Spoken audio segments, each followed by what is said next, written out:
Hola, ¿qué tal? Bienvenidos al tema de políticas para el manejo del instrumental externo a la Central de Esterilización Hospitalaria. ¿Cuál es la situación en América Latina? Soy César Sánchez, farmacéutico clínico del Servicio de Cirugía. Bienvenidos. Con respecto a la declaración de conflicto de interés, declaro no tener ningún tipo de conflicto. ¿Cuál es el objetivo? Bueno, pues establecer cuáles son los criterios a seguir basados precisamente en el análisis de riesgo, dada la situación actual para la recepción y manejo del instrumental externo a la central de esterilización. Y bien, ¿dónde estamos? ¿Cuál es la situación actual? Bueno, esto lo podemos analizar desde el punto de vista de dos componentes. Desafortunadamente, en México, como estoy casi seguro que en el resto de América Latina, en el hospital muchas veces no se cuentan con protocolos de tipo y de cantidad instrumental por tipo de cirugía, se tienen múltiples proveedores de servicios externos, no existen políticas o alineamientos para reglamentar el trabajo de los proveedores al interior del hospital, y bueno, no se tiene definido aún quién es la responsabilidad del reprocesamiento del instrumental. Desafortunadamente, pues eso también es una tendencia, que muchas veces va a haber médicos maleducados y personal poco comprometido, por lo cual pues eso también cae en la parte de la responsabilidad. Y bueno, además que esto va a tener un impacto porque se tienen infecciones de sitio quirúrgicos a la alza, demandas, y esto viene acompañado con una elevada morbimortalidad. Por parte del proveedor, siempre él tiene el mayor beneficio con el menor riesgo. O sea, finalmente el proveedor lo que quiere es tener la menor parte de la responsabilidad y que la mayor parte de la responsabilidad caiga sobre las autoridades de la institución o en este caso del hospital. Desafortunadamente, las empresas no siempre tienen un personal capacitado o entrenado en técnicas quirúrgicas, asepsia, esterilización y muchísimo menos control ambiental. Además de que no existe una regulación como tal para tener un apoyo legalmente para esta actividad, así que no cae en ellos una responsabilidad legal. Y bueno, se utiliza el instrumental en múltiples procedimientos cada día sin que se tenga una trazabilidad, lo que implica no saber en qué paciente y en qué hospital se utilizó, por lo cual representa un riesgo, ¿sí? El instrumental muchas veces se va a entregar sucio, dañado o peor aún, con faltantes. El instrumental se entrega con poco tiempo para su reprocesamiento y muchísimo menos para validar el proceso de esterilización. Los contenedores se encuentran sucios, dañados, sin filtros, etc. Esa situación es la que puedo decir que se ha observado aquí en México, pero muy probablemente esto pase a lo largo de nuestro continente. Ahora bien, con respecto a la central de esterilización, bueno, existe poco personal para el reprocesamiento del instrumental externo. Es increíble que existan lugares donde la central de esterilización solamente existan 2 personas a cargo, solamente se cuenten con 2 personas, y peor aún, aunado a la falta de personal, pues no se cuenta con los instructivos para el reprocesamiento del instrumental externo, con los cuales pues se puede verificar precisamente la compatibilidad. Desafortunadamente, bueno, aquí comienzan a caer las responsabilidades porque estos son los responsables de los faltantes, de los perfectos, implicaciones legales. Siempre se culpa a la central de esterilización. ¿Sí? Además de que no se cuenta con suficiente tiempo para liberar las cargas, con lo cual va a asegurar la esterilidad. Y bueno, la central de esterilización se ve obligado a recibir el instrumental fuera de horarios establecidos, dada la demanda de cirugías, dada la demanda de procedimientos a implementarse. Y peor aún, muchas veces esto no cuenta con la programación de cirugías a tiempo para verificar la entrega completa de instrumentos y dispositivos. Además de que en ocasiones no se cuenta con sistemas de baja temperatura, por lo que la opción de hacer la desinfección sería, etcétera. Situaciones de estas es la que vivimos sin duda día tras día.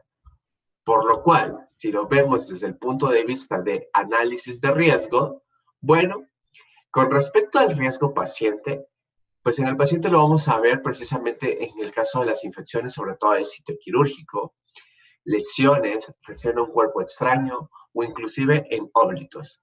Con respecto al riesgo hospital, esto va a tener una consecuencia en que en prolongación de tiempos quirúrgicos, la cancelación de cirugías, por supuesto las demandas, los costos excesivos y lo peor, el desprestigio para la institución. Con respecto al riesgo cirujano, pues bueno, este procedimientos va a tener impactos precisamente en las demandas hacia los profesionales, precisamente como es el cirujano. Daño a la imagen profesional del mismo y, bueno, la prolongación de tiempos quirúrgicos pues trae consigo consecuencias como es el desgaste físico y estrés. Ahora bien, ¿qué implica hablar de una política organizacional? ¿Sí? Una política organizacional viene derivada de una necesidad o de un problema, por lo cual una política organizacional son guías para orientar las acciones, así como son los lineamientos generales a observar en la toma de decisiones sobre algún problema que se repite una y otra vez dentro de una organización. Es decir, es una constante dentro de nuestra institución. Además, se puede definir que son criterios generales de ejecución que complementan el logro de los objetivos y facilitan la implementación de las estrategias, ¿sí? El término de reprocesamiento externo, de acuerdo con la guía del 2012 del World Forum for Hospital Sterile Support Education Group, se utiliza para describir una situación en la que los establecimientos de la atención médica subcontratan, o se utiliza el término aquí en México, decir, subrogan, el reprocesamiento en general o partes del mismo a un proveedor de servicios externos autorizados. Y bueno, aquí cabe destacar algo interesante, ¿sí? Finalmente, esto tiene que estar avalado precisamente por la institución. ¿Por qué razón? Porque la subcontratación del reprocesamiento a un tercero no debería afectar precisamente de manera negativa la capacidad que tienen estas instituciones precisamente para manejar y cumplir en tiempo y forma con las demandas, ¿sí? Son puntos que hay que considerar, lo que se conoce precisamente como el outsourcing, ¿sí? Precisamente para el manejo del reprocesamiento externo, ¿ok? Por lo cual, una política organizacional, en la primera fase, se va a realizar un diseño y el desarrollo en la cual se contemple la necesidad y con base en esas necesidades se define y se redacta directamente por las personas que están involucradas en el proceso. Y ojo aquí, porque muchas veces las políticas son redactadas por personas ajenas totalmente o personas que desconocen cuál es el caminar día a día. Por lo tanto, ¿sí? Las personas que vayan a diseñar y a desarrollar la política, se recomienda precisamente que sean las que estén viviendo día tras día el proceso. Posteriormente va a pasar a una fase de una validación y una aprobación, en la cual se van a realizar todas esas cuestiones y ajustes requeridos, ¿sí? Posteriormente, para ser aprobada por parte de las autoridades, tanto responsables del proceso como las autoridades y o directivos de la institución. Aquí es donde involucramos a nuestras autoridades institucionales, ¿sí? Pero la parte del diseño y el desarrollo deben de ser todos aquellos, precisamente como ustedes, profesionales de la esterilización, quienes se encarguen de diseñar este tipo de políticas organizacionales. Una tercera fase, pues, va a ser de que se tiene que divulgar precisamente en todos los niveles de la organización. En esta fase se tiene que formalizar y se va a comunicar precisamente a todos los miembros de la organización la vigencia y la aplicación de la misma, incluyendo precisamente a los proveedores del servicio, ¿Por qué razón? Porque muchas veces todo el mundo está enterado de nuestra institución, todo el mundo en nuestro hospital sabe que contamos con una política, pero la empresa o precisamente la institución externa a la cual se va a subrogar ese servicio no está ni enterada. Por eso es que ellos hacen y deshacen, pasando por alto muchas cosas que están ya plasmadas, que están ya implementadas, porque ellos desconocen. Finalmente ellos nunca les avisaron, ¿sí? Y bueno, el mantenimiento de la política en el cumplimiento y vigencia, en esta parte se tienen que realizar los ajustes o actualizaciones que requiera la política. Ojo, una política organizacional se recomienda hacer revisiones y actualizaciones al menos una vez por año. Nuestras políticas organizacionales no son leyes para toda la vida, son cuestiones que se tienen que ir actualizando día tras día, ¿ok? Ahora bien, ¿cuál va a ser el objetivo precisamente de las políticas para el control instrumental? Pues fácil y sencillo, estandarizar, palabra clave, los procesos de recepción y esterilización del instrumental e implantes de proveedores externos dentro de los estándares establecidos. Es decir, nosotros tenemos que definir cuáles son esos estándares que se deben de cumplir pese a que haya un manejo externo, ¿sí? Además de garantizar productos estériles para el uso de los pacientes por medio de un control estricto del proceso de esterilización, la validación y el control del mantenimiento de la esterilidad. La solicitud, control y suministro adecuado de todos los insumos necesarios para el procedimiento quirúrgico, ¿sí? Ahora bien, las políticas para el ingreso del instrumental externo debe de estar en un documento oficial de la institución, firmado y autorizado por las autoridades de la misma. Esta política tiene que ser parte del programa de calidad, control de infecciones y seguridad, precisamente, del paciente de la institución. De hecho, la Sociedad de Control de Infecciones Asia-Pacífico, en la guía del 2017, te dice que las políticas deben estar acorde precisamente para empezar considerando organismos internacionales, por ejemplo, la OMS, la CDC, el Ministerio de Salud de ese país, pero también tienen que ser revisadas y aprobadas precisamente por el Comité de Control y Prevención de Infecciones, ¿sí? Les decía, esta política tiene que ser actualizada cada año y modificada de acuerdo a los criterios basados precisamente.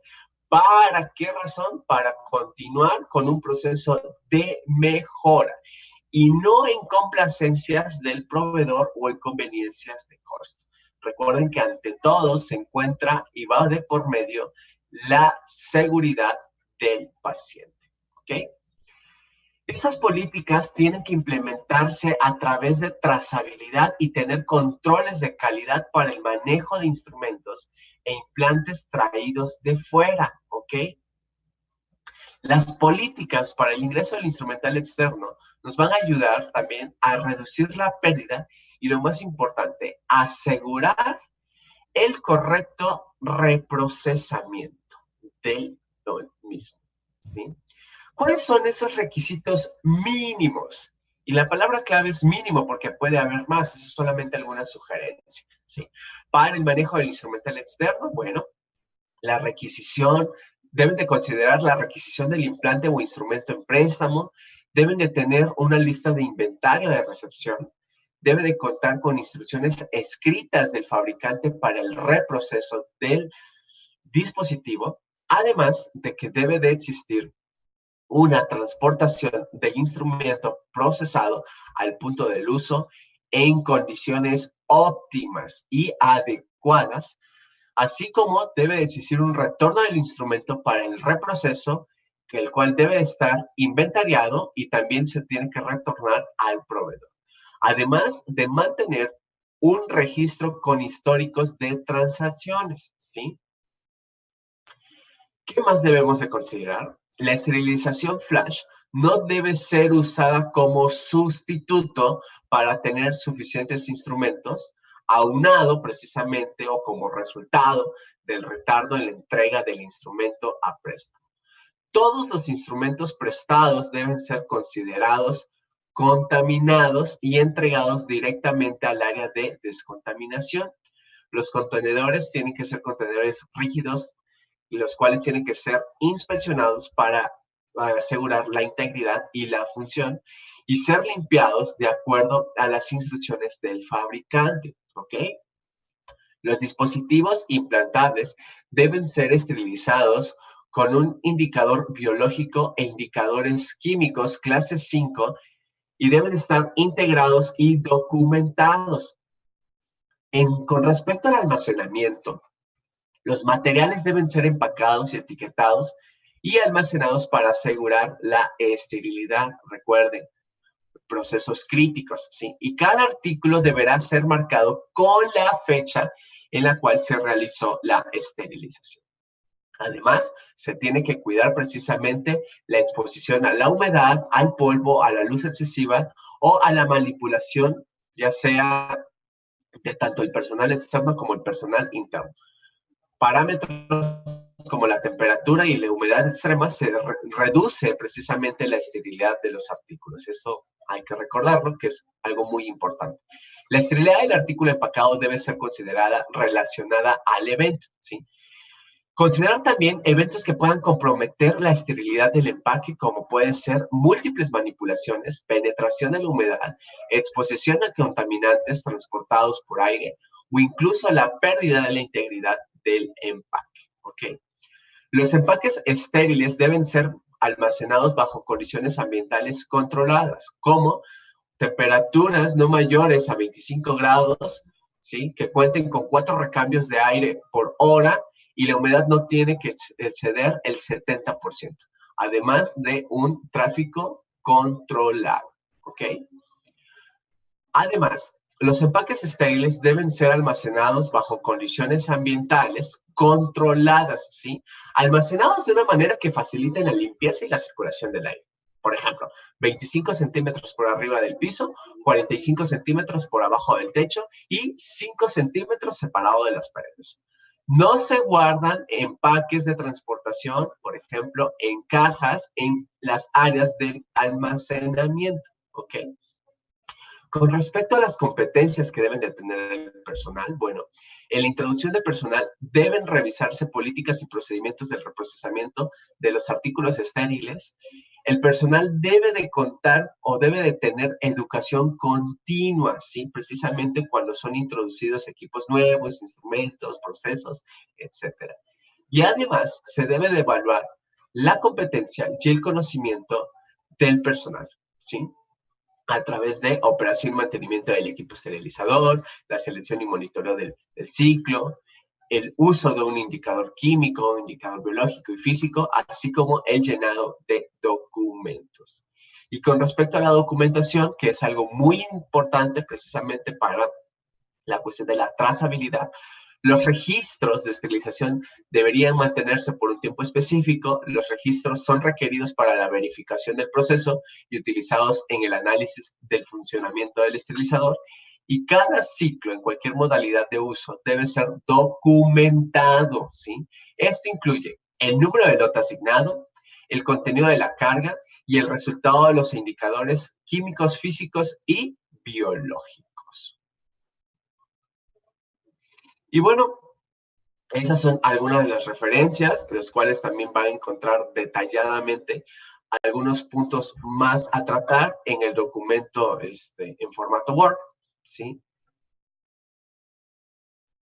De mi parte ha sido todo. Espero venir a ampliar más dudas, ver cuál es la situación que existe en América Latina, el gran reto sobre todo que tenemos los profesionales de la esterilización por afrontar, pero bueno, nada es imposible. De mi parte ha sido todo. Reciban un cordial saludo y disfruten de este curso.